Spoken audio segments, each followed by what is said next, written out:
ഇസ്മായിൽ സഫവി ആ സമയത്ത് കൈക്കുഞ്ഞാണ്, ചെറിയ കുട്ടിയാണ്. ഈ കുട്ടിയെ ഇവരങ്ങനെ രഹസ്യമായി സംരക്ഷിച്ചു പോന്നു.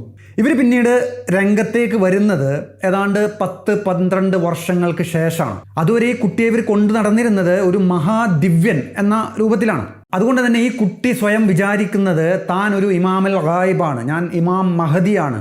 ഒരു റിപ്പോർട്ടിൽ പറയുന്നത് ഞാൻ ഇമാം അലിയാണ് എന്ന് വിശ്വസിച്ചിരുന്നു എന്നാണ്. ഈ ഇമാമുൽ ഗായിബ് അതുപോലെ അലിയുടെ തിരിച്ചുവരവ് ഇതൊക്കെ ഷിയ വിശ്വാസത്തിലുള്ളത് തന്നെയാണ്. അങ്ങനെ ഈ ഇസ്മായിൽ സഫവിക്ക് 13-14 വയസ്സുള്ള ആ ഒരു സമയത്ത് ഇവർ ലോകം കീഴടക്കാൻ വേണ്ടി ഇറങ്ങി പുറപ്പെട്ടു എന്നാണ്.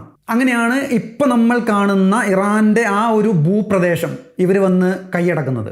ഇറാൻ്റെ വടക്ക് പടിഞ്ഞാറൻ പ്രദേശമായിട്ടുള്ള പ്രസിദ്ധമായിട്ടുള്ള തബ്രീസിലാണ് ഇവർ ആദ്യമായിട്ട് എത്തുന്നത്. അർമേനിയയുടെയും അസർബൈജാൻ്റെ ഒക്കെ ബോർഡറിൽ തബ്രീസിലാണ് ഇവർ ആദ്യമായിട്ട് എത്തുന്നത്. ഈ സഫവിദ് രാജവംശത്തിൻ്റെ ഒരു തുടക്കമാണിത്, സഫവിദ് ഡൈനാസ്റ്റി. അതുവരെയുള്ള ഈ അമീർ സുൽത്താൻ എന്നുള്ള പേരൊക്കെ പോയി. അവിടെ വെച്ച് ഇസ്മായിൽ സഫവി വളരെ സുപ്രധാനമായിട്ടുള്ള ഒരു പ്രഖ്യാപനം നടത്തുകയാണ്.